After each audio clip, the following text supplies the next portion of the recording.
All right, everybody, we're live with episode 21 of Just the Gi Top podcast. So today we have John Machado. We're in very esteemed company today. So just quickly introduce our regular podcast members. We have Ahmed Chirani. Hello. We have Jordan Short.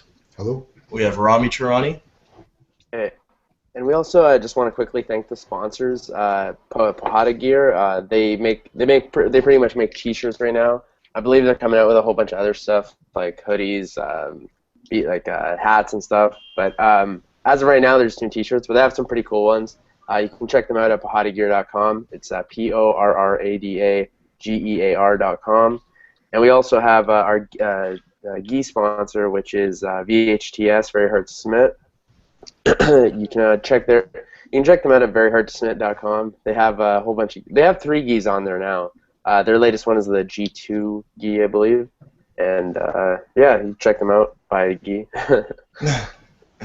All right, and last but not least today we have John Machado. So for those of you who don't know, I'm not sure why you don't, but John's a 6th degree black belt. He's been training Jiu-Jitsu for over 30 years. He's basically won every competitive title there is to win in Jiu-Jitsu. Also competed and been successful in Sambo, Judo.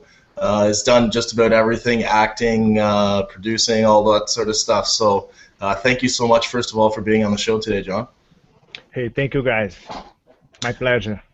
Man, it's an honor, man. This is crazy. It's it's such an honor. I can't believe it. I just can't. You're even talking to us, so that's awesome. I'm honored. So maybe, John, just to get started, if you kind of just want to talk about it, I know you've kind of been living Jiu-Jitsu your whole life, but just kind of give us your story quickly. Yeah, so I'm the youngest of 5 brothers, the Machado brothers, and we were very fortunate because our mom's sister, so there were only 2 sisters, so her older sister was Carlos Gracie's wife, so she was the wife of the founder of Jiu-Jitsu. So since I remember, I was training Jiu-Jitsu because all my brothers were training. All my cousins in the Gracie family were training.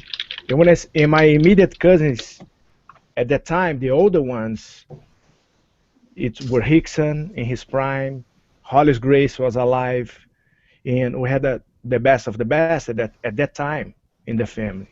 So became very natural to train Jiu-Jitsu for me. So you were immersed in it right from birth, pretty much.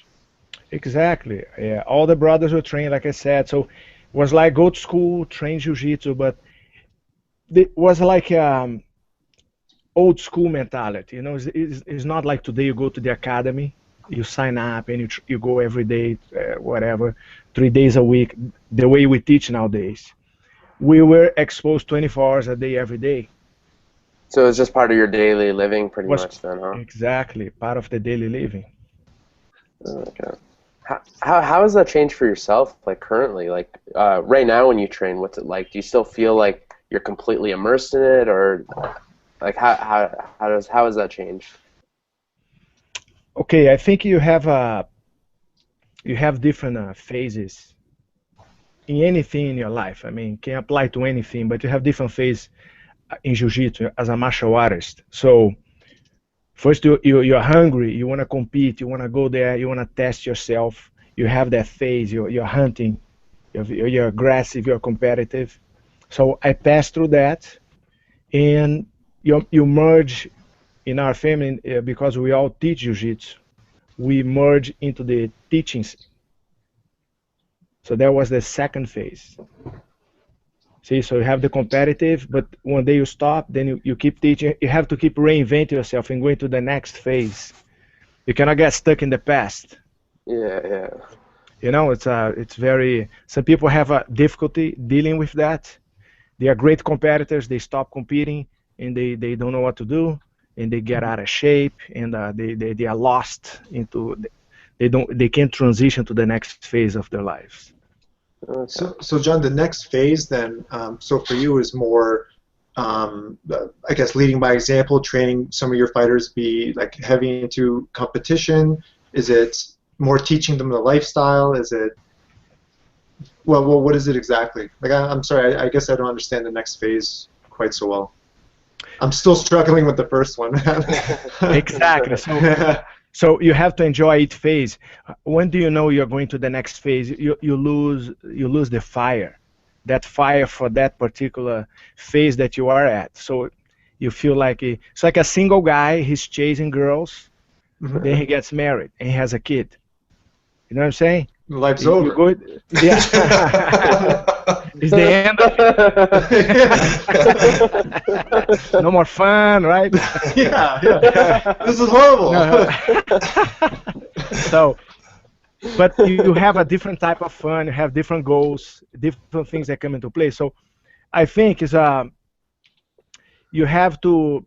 Everybody's different. So I don't like to compare myself with my brothers or nobody else. You have things in martial arts that you love the most. So I had my period that I wanted to. It was about my personal growth, what I wanted to do, and it's not easy when you grow up in a big family.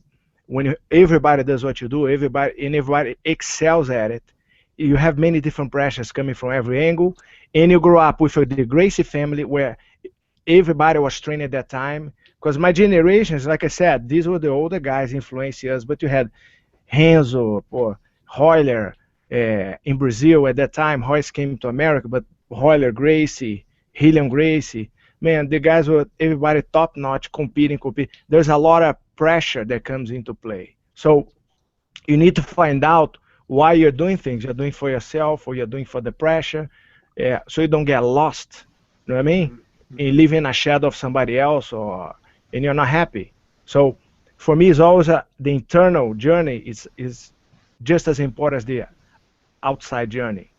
So the next phase for me was I started losing interest in competition. When I hit 30, I stopped competing. I said, I'm done with this.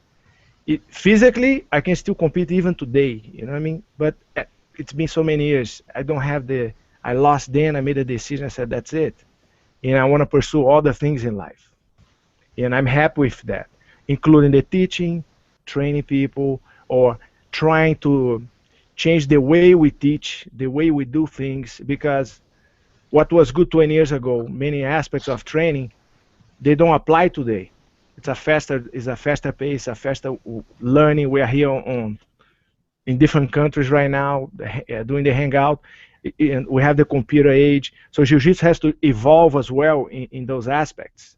So now we are working some projects related to that on the learning process, because we're not happy with the way things are done or they were done in the past. You need to update things. On the topic of updating things, and you mentioned things that worked 20 years ago might not work today. How do you keep abreast of the newest, the newest jiu-jitsu out there that's right now? Things that are happening, like example, I know it's not necessarily new anymore, but like Berimbolo, lapel guard, 50-50, stuff like that. I know growing up you didn't do these things, but how do you adjust? How do you prepare your students for things like that? Which is really all IBJJF has going on right now. It's running rampant there.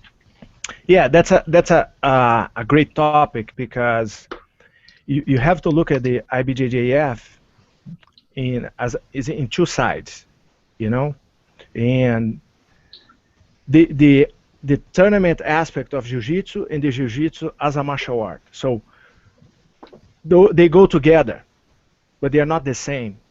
So you have a lot of techniques that you train specifically for tournaments, and they are excellent for tournaments. So you do the berimbolo, you do whatever you need to do to get your points. You do the 50-50. So as a teacher, I work with my students counters, I work the moves, whatever. I pick things here and there. I use and I try to absorb as much as I can.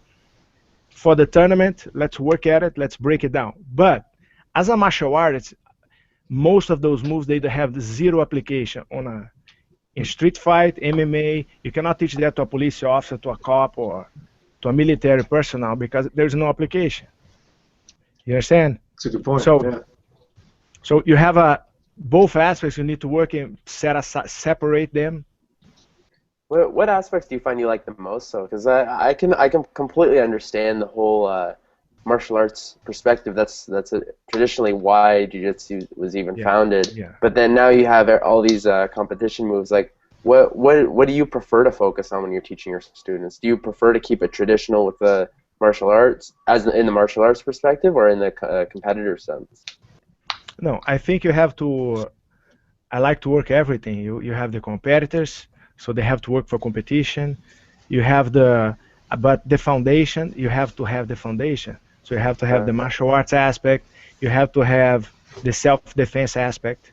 What works for the street, what works just for in the academy when you're training with your friends. The pace that you have in the academy compared to the pace that you have at the tournaments. The pace you're gonna have on the street fight. You have to play those scenarios so people are not. They used to roll for half an hour, then you go to a street fight and you have 30 seconds to react, and you cannot take forever. Do you know what I mean? Or Berimbolo, right? Or on the cement, you know what I'm saying? Exactly. play inverted guard on the cements, yeah. On the concrete, yeah, and the guy can punch you in the nuts and stuff. Come on, right? Doesn't make sense.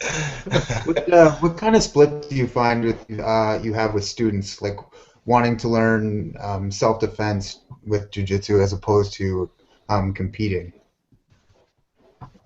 I think that varies from school to school. I cannot talk for everyone. What I like to emphasize, I have a small group of competitors. I rather focus on a small group, and those are the main guys that really are driven for that. Then you have the other guys that might jump in a tournament here and there, and that's fine. They can train together with those guys because they need to do a little bit more, because you have to become more of an athlete if you want to do competition. So the average guy is not an athlete. He's doing for health benefits, and that's the majority of the school. People that train for self-defense, to stay in shape, to learn the art. They are there to learn the art, learn how to defend themselves, stay healthy. Just speaking of street fights and self-defense and martial arts, do you teach? And I'm sorry, I couldn't find research on this. Do you also teach in no gi and gi? Do you do both? Always, you have to do gi and no gi. Always, yes. So the class with the gi, always bring a rash guard. You can roll with no gi. And now we have also just the class with no gi, because the demand and people like it. You have to do both. Okay. And which one's more applicable, in your opinion, for, I guess, more self-defense? With the gi. The gi? Yeah, because we all wear clothes on the street. Fair enough, yeah. Especially if it's cold, you grab the jacket and you can use and it becomes a weapon in your favor to trap people, to hold people. Yeah, okay. So you definitely have to. Just really quick again. Sorry, I have a bunch of questions to ask you. And I'm sorry, guys, if I'm trampling on you. Please do, man. Please do. Yeah, but you guys can jump in anytime. It was just. I want to just jump back. I want to jump back to your first phase, John. There, you mentioned competition. After 30, you lost interest. But can we just touch a little bit on your competitions? Because right now, I mean, I didn't start Jiu-Jitsu until I was 30. So I just want to know back then, I guess 82 to 90. I believe is when you were really into the competition scene. What were the rules like?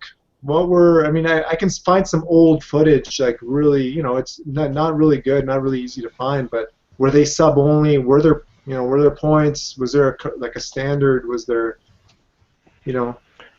Yeah, that's a good question. Back then, what happened? I remember in the late 80s. That's when you start seeing people with VHS camera anyways, everywhere. The VHS, the big ones, right? So people didn't care much about filming anything or even take that many pictures. Nowadays, it's so much visual that we have. Every phone is a camera. Cameras are like, I tell my students from the first match, film everything.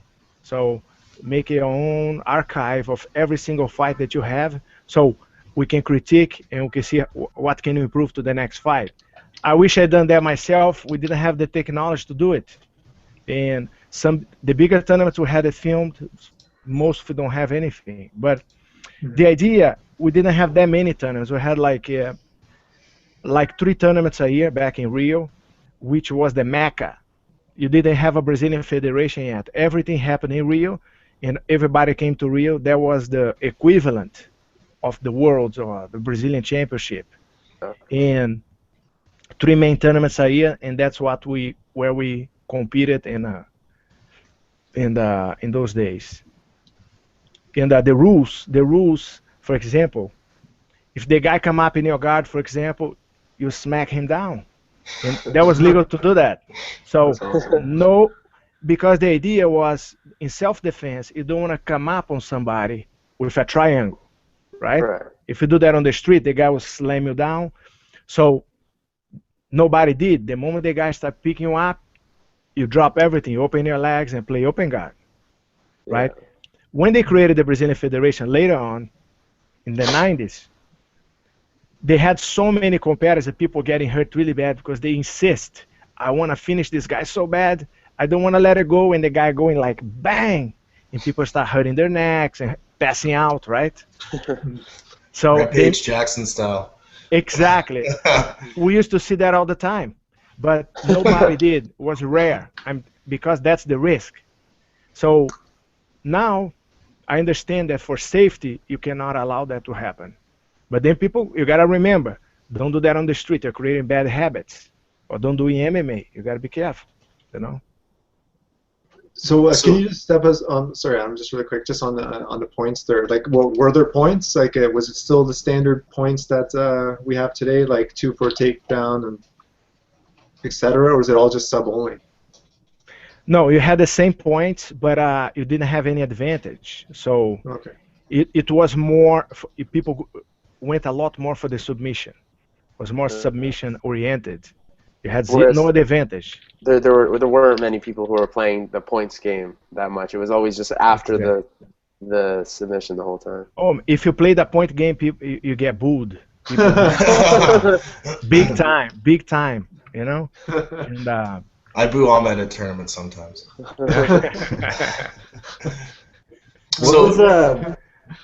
What was the popularity of BJJ like back then when you were competing? Were these huge tournaments? You said there were only like 3 a year.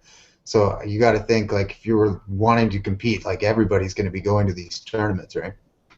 Yeah, I mean, you had I lost a little bit there on your question, but the sound. But you had 3 main tournaments a year and some smaller ones here and there, but it was, you got to remember, it was mainly in Rio, so you let's say you went running on the beach. It was a trip, you know. I was running on the beach, and you see the guys there watching. The guy gonna fight. We all went to the same place. You go to the same beach, and Carlos Gracie was like a huge team. Was our biggest opponent, Carlos Gracie team. Which imagine all these American top team guys. Those were the guys. Liborio, you know, Sperry, Bustamante. It was a tough crew. And you're on the beach. So I used to go walk on the beach. I'm just walking or just going to the beach. And I knew the guys were there, right? So I would just start jogging. Just 1 block, you know? Pass by the guys like, and the guy's like, oh my God, he's running. He's in shape. Oh. What's like it? That's like what I do in tournaments. I'm in the bullpen area and I'm practicing all these takedowns and I don't have any takedowns, but I pull guard right away. But people might look at me and go, "Wow, look, he's gonna throw me." So, you had a lot of that going on. A lot of these mental games, you know, because we're all around each other.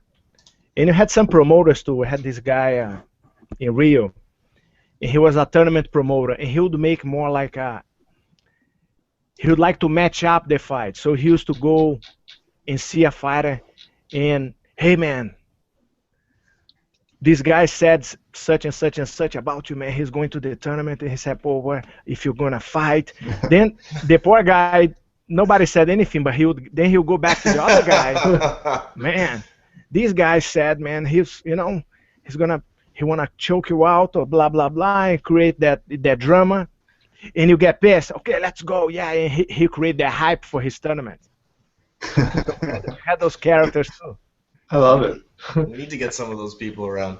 So, so John, you were kind of talking earlier about about the martial arts aspect of jiu-jitsu versus the tournament aspect, and then when you're talking about the old tournament scene, how things like slams and stuff like that were legal back then when you were competing. Were those two sides of the art a lot closer in your opinion, in terms of like everybody trained it as a martial art but then also competed, or did you have okay. That exactly that. People train more, I believe, as a martial art. So you had to do.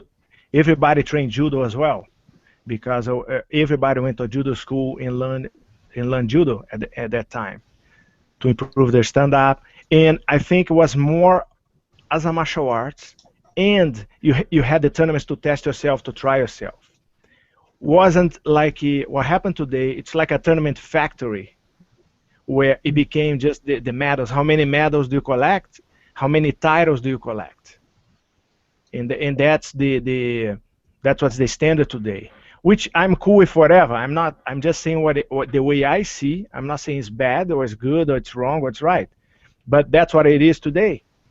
And it's like I'm 6 times this, I'm 7 times that, I'm this and that. So then, what do you think kind of going forward? Because obviously we're talking about the split with competition and that, like, the actual use as a martial art. What do you think we have to do? And also, because jiu-jitsu it's still a fairly young martial art. What do you think we have to do to actually make it grow even further? Do we have to focus more on the competition scene? Do you think we have to focus more on, like, the martial art side of it? Like, what do you think? No, I think you have to. You study martial arts. The first and the foremost is for your self-defense. So I give an example. If you train martial arts just for competition, it's a sport. Right. It is a sport because it's a sport of event. So it's like it becomes like soccer, whatever. It's a sport. Right. But if you train as a martial art, it is something much greater and compete. You know what I mean? Like we just spoke about, and I think that's cool because I like the competition a lot, and my students that want to compete, and I'm all for it. But that's not the only thing. It's not wrestling. Do you understand? Otherwise, it becomes wrestling, or becomes just like submission wrestling. See? They don't wanna. They just wanna compete and get the moves down, and you can get good. You know what I mean? But it's not a martial art. It's just becomes a sport. So you think it's, like, really important for this? If this sport wants to grow, we have to keep focusing on the martial art perspective of it. Yeah, it's like MMA is MMA. MMA became a different animal altogether. MMA, it's an entertainment. It's billions of dollars now on this sport. Became a sport. You can make a living. You can make $10 million doing this stuff. Look at the guys, paychecks and stuff. Jiu-Jitsu, it's a martial art. So if you take it all, that's my idea. You take it all, it's much better. From that, do your competition. You want to do MMA, go do MMA. You can express yourself different ways. You can go to movies, act, whatever you want to do. Yeah. So it's almost like keep the martial art aspect of Brazilian Jiu-Jitsu. Keep that at the core foundation of what you're trying to accomplish. So you can go do competitions, you can go do MMA and all that, but really at the end of the day, you're gonna want to settle down a little bit. Like I think by the time somebody hits a certain age, they think like, okay, I don't want to compete anymore, but I still love Brazilian Jiu-Jitsu, so I'm just gonna still keep practicing it. Exactly. So I guess what you're saying is and if you keep it in the spirit of the martial arts sense, you're gonna want to keep doing it no matter how old you are. Very good. No, you're 23, right? You're 23. Yeah. So you're on the right track, because if you do it as a martial art, it's always fun. You're never bored. Yeah. You're never bored. Yeah. You're always working new ideas, new techniques. Then you're working new concepts. Right. So it becomes, it's never ending. So you're always like a kid, Otherwise, you're like you get to a point. Oh, I'm a black belt. It's boring now. I'll do something else. But if you think as a martial arts, you're always creating. You're always, Like when I see my brothers, every time we get together, it's like we're trading cards. Man, what you been doing? I'm not asking about his life. if I ask about his life, how is your life? When I say, what have you been doing? What have you been working at? I know I'm working on this, pa, pa, pa, pa, pa. It's a whole it's a whole different window of ideas. Like, oh my God. So we exchange, informations like this. Yeah, it's Then actually you're funny. then you're like a kid. It's like you're I don't know, 16 again. You're like, oh man, this is so much fun. Show me. Yeah. We can be on the carpet. It doesn't matter. Lay down. Show me something. What is the idea? That actually funny. Thanksgiving at the Machado house. Man, we do that all the time. No, we just sit there. We don't have to wrestle. We're not fighting. Yeah. But hey, man, move the table, move the chair. Tell the wife to go to the other room. Go there. And we do something. My brother showed this or showed that. Oh, that's cool. So. Oh, go ahead. Yeah, you had I know you've competed in sambo, and I know you put out a video just last month about like jiu-jitsu and capoeira. Like, is that just all about being a more complete martial artist, learning things from other arts, bringing them in, integrating them with jiu-jitsu, and just making yourself more complete as a martial artist? The way I see, yes, because this sambo was like an outlet that we had in the early 90s. We didn't have any tournaments. We were promoting tournaments for the students, but we didn't have tournaments for ourselves. So the sambo was something that since Brazil, because Carlos Gracie came to America to compete, and Rickson Gracie back in the early days, we always had the curiosity, man, I want to compete in sambo in an international tournament. Remember, the jiu-jitsu tournaments at that time were only in Rio, okay, early 90s. So we went to compete in sambo, learning their rules and fighting different opponents in their rules. It was a very good learning experience, And back to the capoeira stuff, is like the body only moves so many ways. I don't care what martial arts you practice. You have 2 arms, 2 legs. Your body has the same mechanics. That doesn't change. So you have moves from capoeira that are the same in jiu-jitsu. And I can see that as clear as water from training for good capoeiristas, and playing with them. I'm not a capoeira master in any form, but as a martial artist, I can relate to them and exchange and see what I can use from their style to help the jiu-jitsu mobility.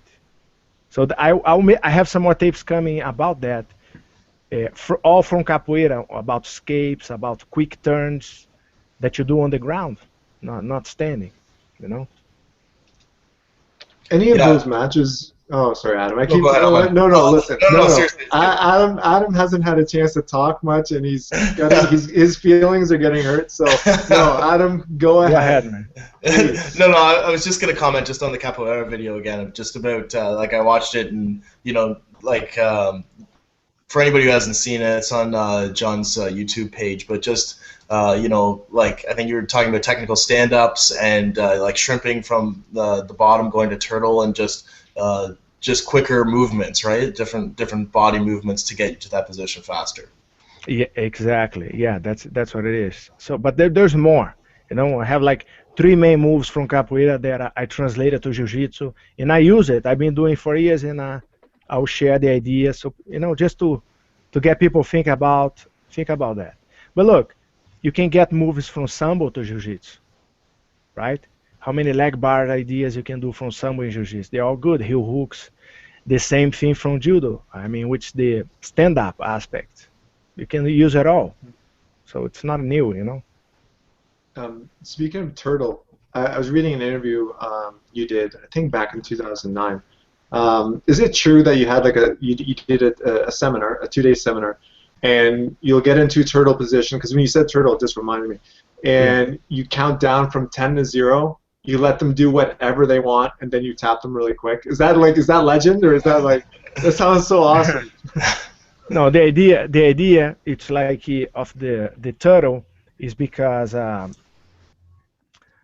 you have I learned from every experience. So I had a neck injury back in the 90s, right? So I landed on my head doing a throw. I fell on my head, take somebody down. So I had to be in the turtle a lot, how to protect my neck. So I never stopped training with any injury in my life. So what happened? You have to become overprotective of that area. So that I kept developing new ideas to work like from the turtle. I did from the for passing the guard. My last camp was all about passing the guard, and a lot of ideas I developed when I hurt my back, my low back, and you have to pass the guard, injury or not. So I had to develop different ideas. Then once you heal your body, you have a whole new set of ideas. So everything is a reason to learn, to keep improving. But the 10-second story, I don't know, man. Maybe it was like 30 seconds, you know? No, because what I read is like you would literally be in turtle and go 10, 9, 8, and then like they knew what was going to happen. But then anyway, but if you're saying I don't know, I think it's true. Look, a lot of things I did or I forgot about, you know? And back in the day, yeah, that probably, you know? So you're saying yes, but you're not really saying. But just you were saying that you even during injuries you never really stopped. What's the longest you've taken off in terms of because of an injury? No, I didn't take it off. I kept teaching, and you adapt. You know, it's nothing major injury, like, you know, but neck injury, you cannot spar, but you can teach. You know what I mean? Stop, protect your neck. You know what I mean? So you were involved no matter what you were doing. If you if you were completely hurt, no matter what, you'd be. Yes, that's my life. That's my job. I have to do it. It's not sometimes you have to do it. I had to do it. Yeah. So you do it, protect yourself, and keep going around. You know. What do you kind of tell your students who do get injured and feel the need to take? Because I know some people who will stub their toe and they're like, "Oh, I need to take 2 weeks off now. What do I do?" I see that on. Yeah. But what do you tell them, or what do you recommend that they do? Probably slaps them in the head or something. It's people do what they want to do, but I tell the story. I say, look, you have a chance to improve your game, but people their first obstacle, I gotta stop. And they do exactly what you said. They take 3 months off. You know, I don't care. Okay, your leg is injured, man. You come watch the class, work your core, do sit-ups. I have a pull-up bar there. Do pull-up, do some deep bars. I mean, there is no excuse. But that's what I'm talking about: the old school idea and the new school idea. Do you understand? Yeah. So, for example, when growing up, a funny story here, right? So I was like 15 or so. So I'm with my cousins, my brothers, my cousins in Brazil.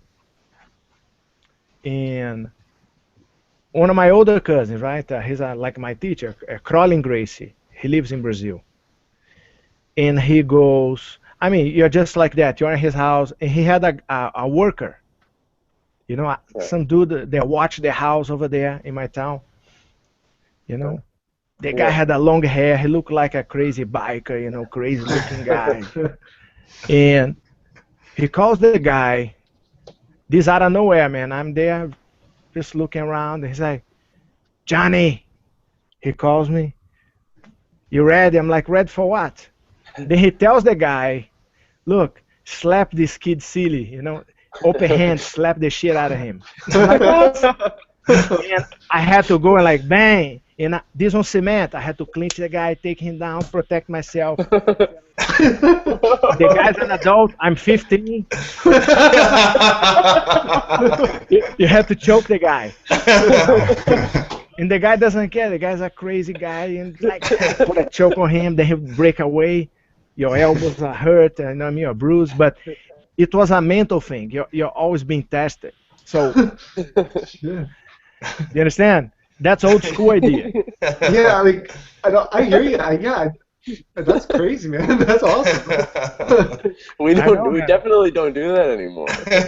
Yeah. Man, that was many interesting story with Renzo Gracie many times. Renzo, oh my goodness, man, the guy was something else, you know.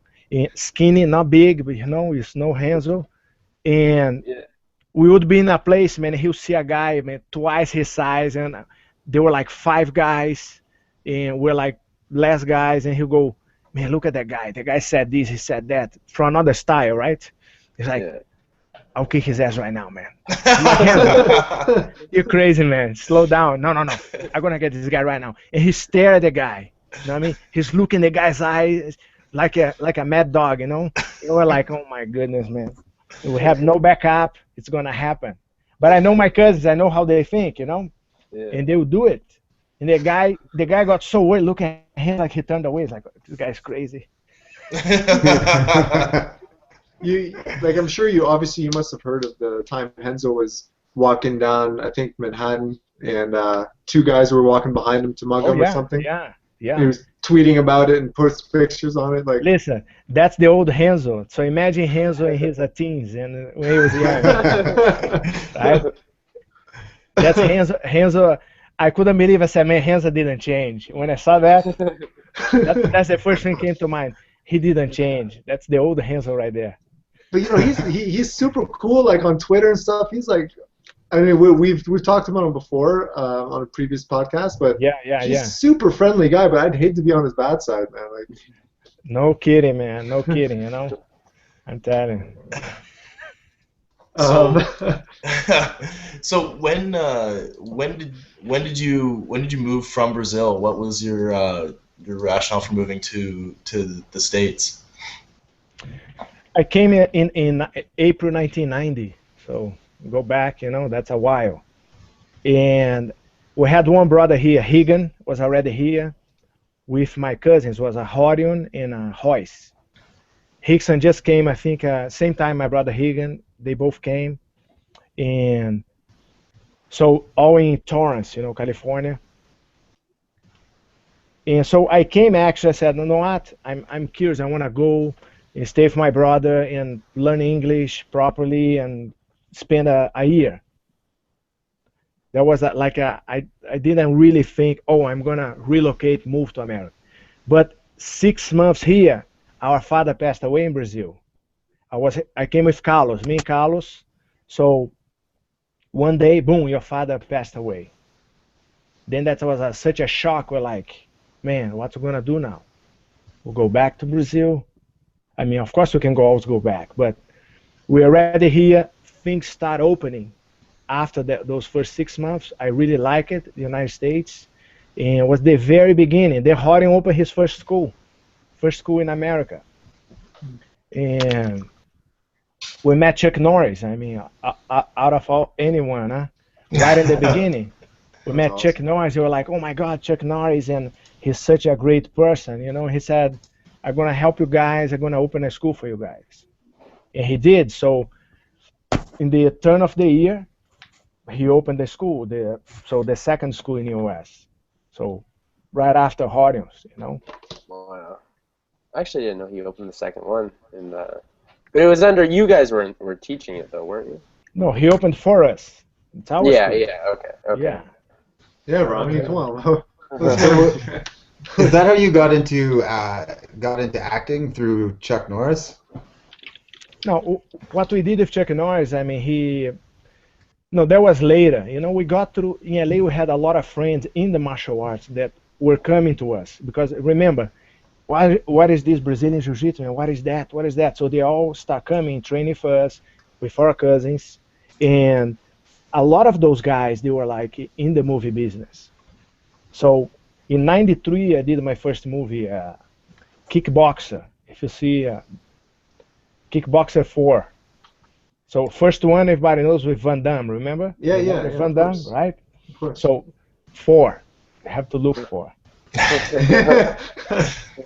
So me and Higan, we go there, and I enjoyed a lot. And from that, we did another one.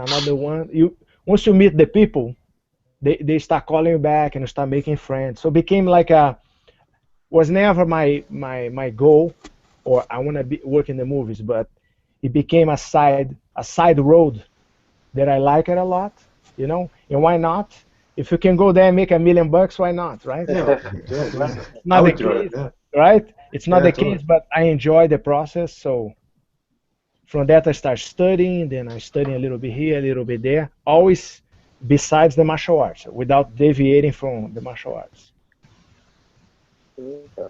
So let's lead into that then, John. Let's talk about some of the projects you have going on right now. I noticed that I've checked out your IMDb page, and I know you have some projects on the go. But I'll let you talk about them. But I noticed on your IMDb page you have a full head of hair, really thick.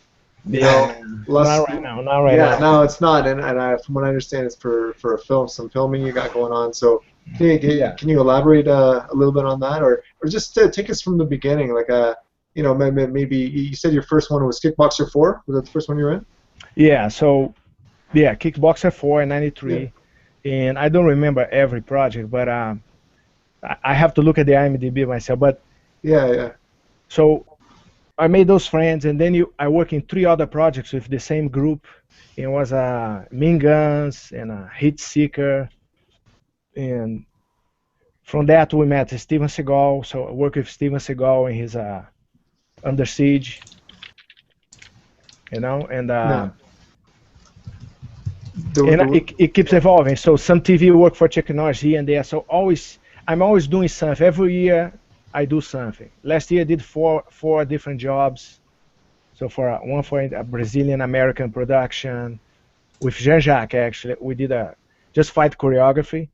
It's a comedy. It was pretty cool. And some shorts, some pilots because nowadays in your generation now, in our generation now, okay? let's in the times that we live now, it's a revolution happening because of the internet. Every phone is a camera. You can shoot a movie on your phone. You know what I mean? So the YouTube revolution, and so now every network has their network. They have their online on demand. I mean, we don't even know what TV is going to become very soon. What is TV anymore, right? Yeah. So there's a lot of demand. So now things are speeding up, catching up like fire. So I have many friends in the business all these years in LA, and some are directors now, they're producers, and most are my own students, but they know I like the business and I work at it, so they always call here and there to do more work. But again, this isn't like a priority for you. Say it's kind of like a second passion right now. Yeah, look, I went to 2 auditions, man, in my life. 2, okay? One audition I went and was for some TV show, man. One of my students, hey, man, go there, you can play this guy. And they said, oh, you have an accent, so you cannot be on TV, blah, blah, blah. I'm like, whatever. So I said, I don't want to do that anymore. Another time, I'm supposed to play a guy which is like, speaks Portuguese even. I'm like, man, I speak Portuguese. I was the only guy in the audition for, what's the movie now? Anyways, will pop back in my head. It's a pretty big movie at the time, Patricia Arquette at the time. So, Stigmata, you remember? Stigmata. Yeah. Remember? I remember that, yeah. Remember that? You seen it? That's a pretty cool movie. I like that movie. Yeah. So I go for the audition. There is a priest in that movie who's a Portuguese priest, right? And they hire a guy who speaks Spanish, man, at the end. I watched the movie. They put this guy, and like, man, the guy doesn't even speak Portuguese. He speaks Spanish. They're like, all those dumb Americans won't even know the difference. Exactly. Americans don't know the difference, right? And this guy later became my brother's student. Until today, I pull his like, man, you took my job, man. He trains with Higgins. I'm like, man, you took my job. That's my joke with him every time I see him. So that's it, man. I said, I'm never going to auditions again. It's such a BS, So you gotta know somebody. It's who you know. Mm-hmm. So for red belt, Dave Mehmet trains with Renato Magno, our black belt, first black belt in America. So I met Dave Mehmet a few times, and when he did this project, I was already in. I said, look, I can play a couple different characters in there, and I ended up playing what I played there. But I knew the director. So it's movies, man. It's who you know. Period. Is it really a sleazy industry? Like, is it as sleazy as we think it is? Like, is it, you know what I mean? Is it cutthroat? Is it, you know what I mean? Yes, yes. The first cutthroat experience we had, man, was like we had a few, but I think they were doing was the second Batman at the time. So picture that. I think was who's the guy? I forgot now. Second Batman. So was Val Kilmer the first one, right? No, first one is Keaton. Keaton. Second one was Keaton as well. So was Keaton, Then, okay? Yeah. Second one. So one of our friends calls and say, look, I want you guys maybe to do a fight scene for the movie. And we said, and we are so happy. I said, man, of course. So this guy come on his Mercedes to our school, right? Shows up. So it's me and my brothers. Man, we do couple fight scenes. We said, look, we can do 101 scenario. We prepare that for him, right? 101 or one guy against 4 guys, 5 brothers, right? So we have 5. One guy fighting multiple opponents. So Batman's beating up the other guys. So the guy comes in, big Hollywood talk. No, let me film because I have to show to the director, blah, blah, blah. And we're going to see what we're going to do. So he filmed us. We never heard from the guy, right? So guess what happened when the movie came out? Oh, no. Hey. Yeah. So we look at the movie. Here's our fight scene. Batman's beating up. Same exact sequence. Oh man, I gotta watch that movie again now. This is like Red Belt all over again. So man, that's Hollywood. They will rob stuff from you, and that's it. They will stab in the back, rob your idea. You don't never tell your idea. But of course, depends how deep you are, how big you are. You know, we're nobodies in the business. We're just, you know what I mean, starting, and we got stabbed like this. Like, man, this is a vicious, you know. Yeah. And there's nothing you can do about it. You know, you're not in Rio. Wait for the guy grabbing him by the throat. Until he runs by you on the beach. Yeah. Slap him a couple times. Slap him around, right? You can do nothing. Your experiences with Seagal, can you, okay, so like, I mean, you know UFC right now, I don't know if he still is anymore, if he's in a corner with Anderson Silva and all that, but he's taken a lot of credit for a lot of success from Machado and from Anderson Silva and all that kind of stuff. Is he as good as he thinks he is? Like, you know, when you were working with him, I don't want you to speak ill of him because I know you worked with him in the past. And, yeah, you know, definitely. Yeah. But like, yeah, like, is he as, I don't know anything about him. I mean, honestly, but is he delusional or? Oh yeah, please. Let me drink some water first, man. That's a tough one. No, Steven Seagal, our experience was very good, and he's a very good guy, very good professional, and it was a great experience working with him. And remember, when we worked with him, his movie was making average $100 million at that time. You know, the guy was on the top. So Under Siege 2 was like, oh my gosh, you know, it's huge. So he was very gracious, very respectful, and treated us very well. And we did the fight scene with him. So we were like, we all went to his house. We had a meeting, and he was very nice. And then we prepared a fight scene for him. So I did the fight with him, but Jean-Jacques and Higan and myself, we were there on the set doing the whole thing. And I only have good things to say about Steven Seagal. And he's definitely a very good in what he does, martial artist. You know, he's a real martial artist in Aikido, period. So I have nothing to say about that. And today, what happened today, we live in, I'm not, like, again, it is what it is. You guys know that better than me. What's going on today in the media. Everything is a joke. People have no respect to nobody, right? So we live in a generation that the lady puts a sex video and she becomes a celebrity. A celebrity, empty consumption of celebrities with no value. You know what I mean?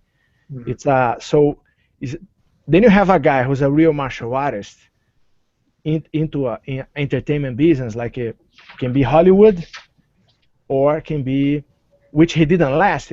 I mean, he had problems in Hollywood, so he had to step out of Hollywood because of his attitude, straight attitude. So I think it's not that you don't have to reteach a kick to Machida or to Anderson Silva. I mean, they know how to kick, but you can tweak. One tweak makes the difference. It's like this. I like working for professional athletes, with great athletes, professional fighters or champions. It's like you're working with a Ferrari or a race car. You're not working for a street car. You're working for a race car. So you have the hearing, you have the ears to listen to the engine and to tweak. All you need is a little tweak, and man, that thing goes even better. So people cannot see that into the guy because he's not in top shape anymore. He's not the top guy in Hollywood anymore. So you see what you see on YouTube. People talk a lot of shit about the guy, and I see that as well. I see people doing that, but I can understand the what he did for the Machida and Anderson. He didn't teach them how to kick, but it's a timing. That's all you need, man. Thank you. No, that's Absolutely. a very awesome answer. You understand? It takes 30 years. It's like a good mechanic. You go there, the guy right now, your car has this problem. I'm like, man, I didn't even, you know what I mean? He didn't even test my car because he can listen to it. It's like a good musician. You're out of tune or you're in tune. Takes many years to learn that. So he's been doing that, man, for so many years. So that's how I see the controversy. And when he gives interviews, he likes, so add to the controversy about him. But he's a very legit martial artist, and I have a lot of respect for him. Thank you. All right. Adam, I was just going to touch into a couple of questions. John, we don't want to keep you too long. We're scheduled for an hour, so we have another 5 minutes. So we have a couple of questions for some people. I hope you don't mind. Yeah. So the first one would be just a typical structure of your class. I.e., is it warm up in the beginning, technique, free sparring at the end? Can you take us through a typical John Machado class? Yeah, the typical class like that, you do a light warm up, okay, with body movements, you look the hipscapes, and then you do a little bit of the stand up, and change. Some class can be all stand up. I do that a lot. The whole class stand up, drills, repetition, setups, and then in every class you train. At the end you spar, controlled training. You know what I mean? And, or some class, yeah. In other class you go the subject of the week. Usually I work this way because people they need more time to absorb certain ideas. So I might do the whole week the same subject, no change. So I do that quite often as well. Awesome. And another one that we had is your take on training with people outside of your academy. So let's say your students are floating around. Let's just take a blue belt of yours. Let's say he's training at another academy on weekends, or maybe he's training at another academy here and there. What are your thoughts on that? Is that something allowed? Is that frowned upon? I'll give you two answers. For example, the old school answer. Yeah. If you did that back in Brazil in those days, I mean, you're betraying your school. Yes. Yeah, that's how people look at it. I mean, you get warned or kicked out because your colleagues lose the trust on you, and the teachers so. But this is old school, but that's how it used to be. Okay. So if you visit a school was with a different intention. Let's say two guys will go to try choke the guys. Was a test. You go there with a mission, and this happened a lot. So happened to our school a lot, all the time. We would be there already 8 o'clock. Class is pretty much over. 8:30, two guys show up fresh. Yeah. Yeah. From another school, and and you can't say no. Let's roll. So. This happened quite often, but that's different. They were going there just to test your school. Remember, no internet. It's all word of mouth, you know. That's a different time. So you had the guys going, these happen all the time. What I tell my students is this: you be loyal to your gym, you know, be loyal to your teacher, as well as your teacher is loyal to the students. So I have no problem with the students going visiting other schools because you want to test. But who should visit other schools anyways? The students that want to test themselves, not the guy that trains once a week. He'll get hurt, man. He might go to a school and the guys hurt him really bad. But the guys that are top notch, I give them total freedom. You want to visit other schools? No problem. But don't disrespect your gym. Don't go and start flaking. You don't want to pay your own gym or disrespect your gym. You know, you have to support your gym. So loyalty goes both ways. And my quote is this: the wolf is the pack is the wolf. So the dojo is the students and the teacher. So I teach my students to understand the concept, and they talk to each other. Say, man, you are part of a pack. You're not alone. Alone, you get eaten up. You're part of a pack. It's okay to go visit other schools, yes, but don't disrespect your pack, your gym, you know? Awesome answer. Thank you very much. Yes, man.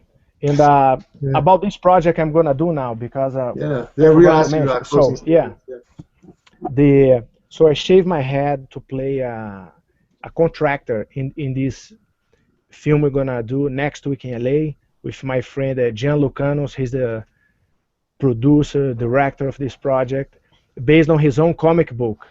That he's the CEO of a comic book company, and his main title is called Justice for Hire. Okay, JFH, Justice for Hire. So I play a contractor in that world of vigilante groups, you know, for hire, for justice. And he has his own group, but we help each other in that story.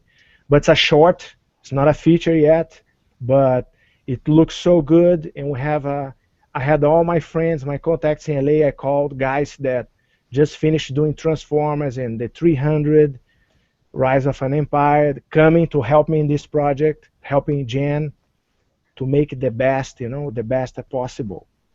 But it's a short. But with that, you make a feature, so it should be good. Are you just acting in this, or are you also doing the fight choreography in it? Yeah, I do both. You know, the fight choreography, just like preparing a fighter, you need a team. You don't need only one guy preparing a fighter. You have a stand-up coach, an expert stand-up, expert wrestler. I do the jiu-jitsu, or with my brothers, we do the jiu-jitsu aspect, collaborating with the wrestling trainer, with the stand-up trainer, because, like I said, the body moves only so many ways. If you're stuck against the fence, the wrestler have his ideas, I have my ideas, the striker has his ideas, but we are working, you know what I mean, on our MMA team a lot, actually. Now we have a lot of good guys coming up, and that's something we're focusing more actually now on the future, because MMA is so huge now. We definitely want to have a presence, have a good Machado representation there in those tournaments. So back to the movie, it's a team. So I have guys that are from different styles, from Hollywood, with so much experience with the camera work. And I bring my own experience, so we all collaborate. So I do two jobs, the choreography, and I play my character, so I act on that. So shooting people like ta ta ta ta. That's what awesome. I do. Is there a website? Do you have any other information for this short, or? Yeah, I have my Facebook page. I think you posted something on my page, yes, right? Yes, I did. Yes, I did. Yeah. Yeah, I have that main one. Yeah. And I'll be posting stuff there. Okay, so that's look for John B. Is it John B or John D Machado? I'm sorry. John D. D. Okay, John D Machado on Facebook. Yes, I have it on there. Awesome. Any other closing comments, guys? We're gonna wrap it up. No, we've got a couple comments from people watching live. They're liking your choice of shirt there, John. For anybody just listening, John is rocking a Canada shirt today. So, man, these are. I want to say hi to Vito over there, Brancaccio in Toronto. man, I forgot when was the first time I was in Canada, but the first time I was in Canada, actually, I went with me and Carlos went to Quebec, and man, they want to separate. Oh yeah. Man, the day we're there, we're like people running on the streets, cars going crazy. I looked to the window, I said, man, looks like Brazil. And, but since I've been going there for a while, and I always had a great time, great people, and looking forward to go back there, man. Awesome.